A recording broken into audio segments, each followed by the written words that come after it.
themselves another Lombardi, a sloppy, and I'm being generous, 19-14 win over the Ravens on Wednesday afternoon football, if you will, to improve to 11-0, the first team to start 11-0 since the 2015 Panthers led by Cam. And that team, of course, eventually ended up going to the Super Bowl. Cam coming off an 84-yard passing performance. Shows you how quickly 5 years can go. Keyshawn J. A win is a win is a win. Indeed. And that's where I want to go with you in a second. That's your opinion. But this particular win is a win is a win.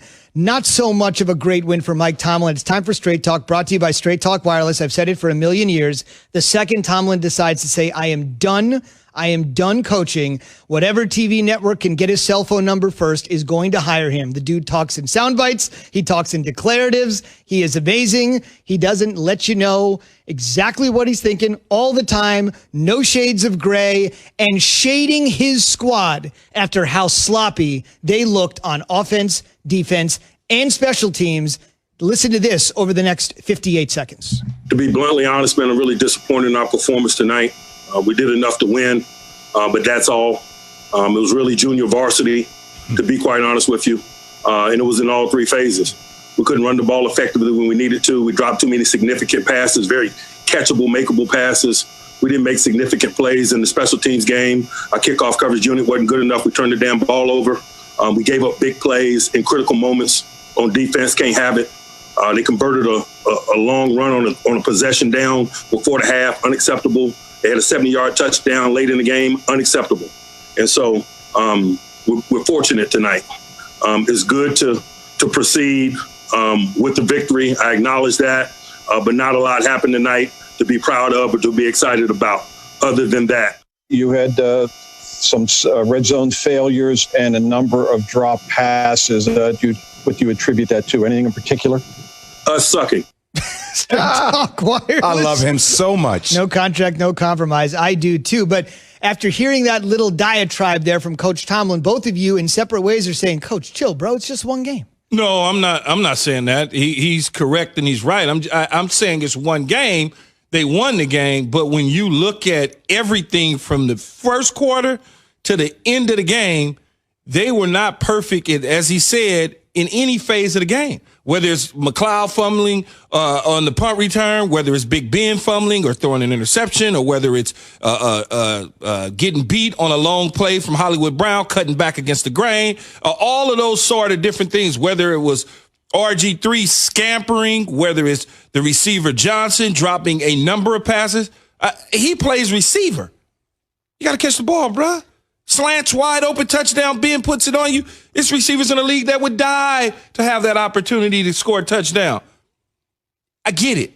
That's why I say they've got to clean this stuff up. They've got to show me something if they plan on playing Kansas City, whether it's in Pittsburgh or Kansas City or neutral site. To beat Kansas City, they've got to clean that up.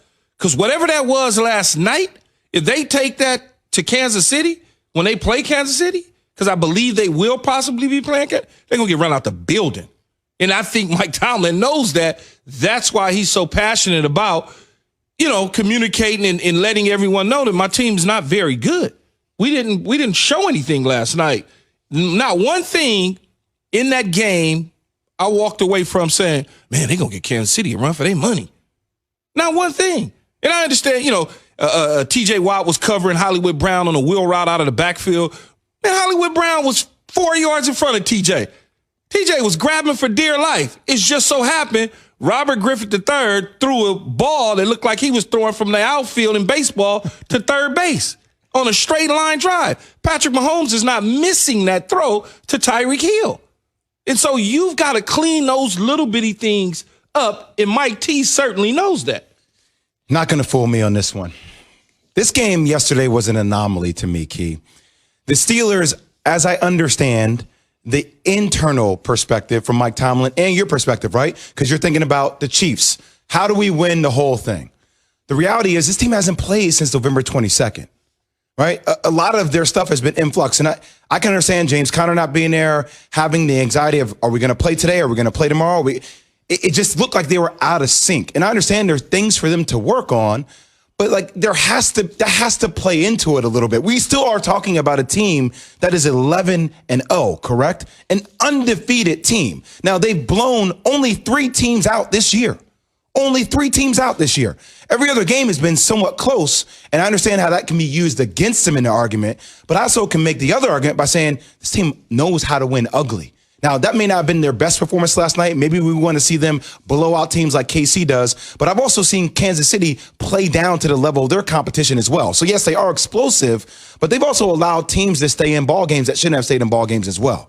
So I hear what you're saying, but yesterday's game isn't that big of an indictment on the Pittsburgh Steelers to me. It's not that big of an indictment, but when you take on a team that's basically missing Mark Ingram, J.K. Dobbins, Lamar Jackson, and a host of other players, and you put that type of performance out on tape, it does not serve you well. Okay, but Key, isn't some key? Your body is all about rhythm, like right, like you get into your routine, you get into your rhythm.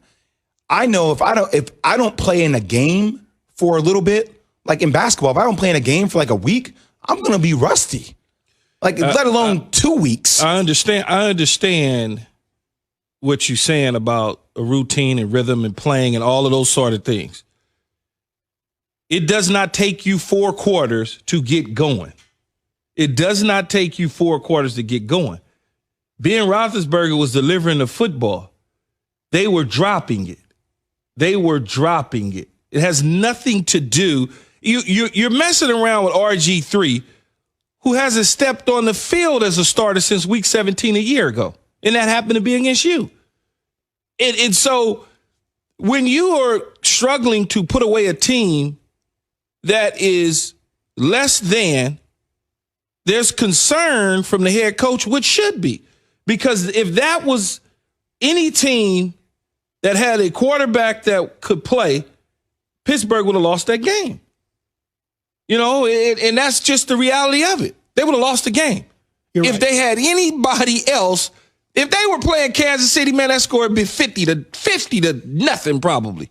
You're right. They were ravaged. Man. The opponent was ravaged. They couldn't handle Baltimore second and third string quarterbacks. One other note, Bud Dupree for the Steelers. We believe he has boy, does it ever. 8 sacks this season, and does it also hurt him financially? He's set to become a free agent in the spring. It just depends on what the medical looks like. Indeed, and they've also already lost Devin Bush to an ACL. So we'll see. They're perfect, but they've been able to do it with one hand tied behind their back, especially like it was on defense. A year ago, doesn't it? Yeah. Just a few weeks ago. But yeah, those 2 guys on the shelf the rest of the way. But that's the last time they played was like a year ago. It felt like it, right? November 22nd does feel like a year ago. Keyshawn, J. Will Zubin, presented by Progressive Insurance. All of our guests, including Dominique Foxworth, who will join us in moments, join us on the Shell Pennzoil Performance Line. On the way, Neek with a very interesting take. Simply put, why he thinks closer than expected win over the Ravens. Pretty sloppy game yesterday.